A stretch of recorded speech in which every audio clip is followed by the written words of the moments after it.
Late last night, I could not stop watching the Mavs and Thunder game because it was not just Luka and Kyrie.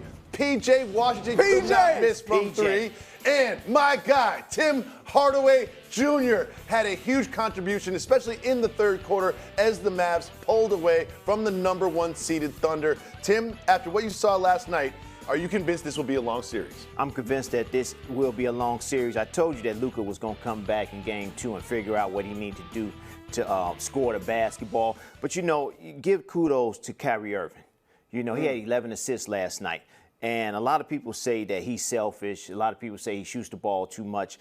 I think that he comes down, he plays the right way. He gives the ball up to the people that he knows that can help him win ball games. He see the floor and he passes. And last night, I think that he was baiting a lot of OKC into when he gets into the lane. You could bait guys. We used to bait guys. I'm going to get into the lane and have them collapse, and I'm going to find my shooters. And that's what he was doing last night. He didn't have a good shooting night last night, but he knew that he wasn't going to have a good shooting night, so he started finding his other teammates. We might have some video that shows exactly him doing that. You look at these clips and walk us through what you're seeing. Walk us through the baiting, driving, getting the defense, and then kicking out the shooters. Just getting in the lane and making them double team you. Just baiting them. See, like you get into the hole, passing to wide open guys. And you know what? They was passing more often and more on target this game than normally the other games. They wait too long. Not they, but Luka. Sometimes he wait too long to get the guys the ball in the wide open situation. He's dribbling the ball too much at times.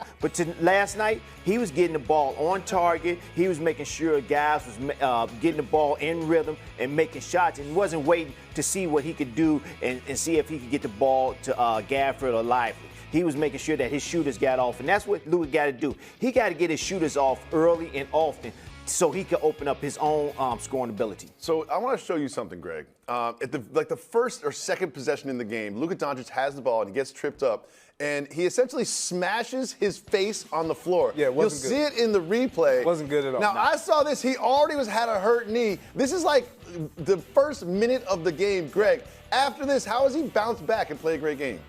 He has no choice. Like, he's Luka Doncic. That's what we expect.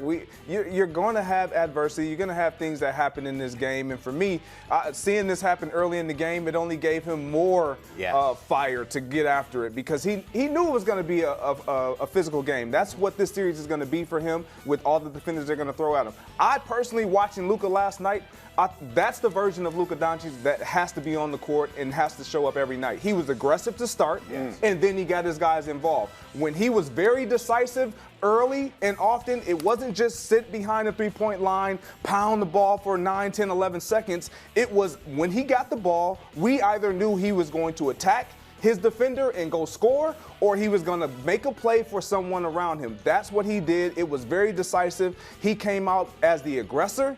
And not, again, anytime you're playing the game, I don't care if it's football, basketball, it doesn't matter. When you hear all the chatter of a guy that's defending you and you got locked up and they got so many defenders, and you are an all-time great scorer like Luka is, you're going to come out and respond, and that's exactly That's a great point. I think he heard like Lou Dort, like the torture chamber. Like Lou Dort is going to put me in the torture. I'm Luka Doncic. And you make a good point, because he started off hot from three. He was like 4 for 4 his first 4 threes. And then what Dagnall did to adjust to that is they started doubling him. And doubling Luka is a fool's errand, especially that far away from the basket, because he would kick and they would have a 4-on-3 behind them. And then they would get P.J. Washington and they would hit all those threes. So one thing I noticed from the Thunder, I want to see if you noticed the same thing, is they seem a little light down low. We all know Chet is a little light. And then you've got Lively down there and Gafford down there. And they are the number one seed. They had a great regular season. But do you think that their sort of like lack of size, especially under the basket protecting the rim, is going to hurt them, not just in this series, but even if they move on? No question. No question. I think they lack of size. Well, not the lack of size, the lack of girth. The lack of girth that they don't have. They real skinny. You know, they need to, they tried to get Chet to, bulk up a little bit, but that's not going to work because of how tall he is and the way his body is formed. So, yeah, you got Gafford that's going out there playing well, and he's strong body. And I'm going to go back to the last series. I think last series, that took a lot out of him from New Orleans, the big fella from New Orleans. He went in there and he pushed Valanciunas. Valanciunas. He just pushed him all around the place, and he got tired. At times, he was just bouncing off him, Valanciunas, and he got tired. But to his credit, he still didn't back down. He still tried to use his weight. He still the weight that he has. But yeah, going into this series, I think the Dallas Mavericks figured out what they need to do, and that they need to go to the hole and keep Chet away from the basket because he's a rim protector. If you keep him away from the basket, it open up a lot of things for them.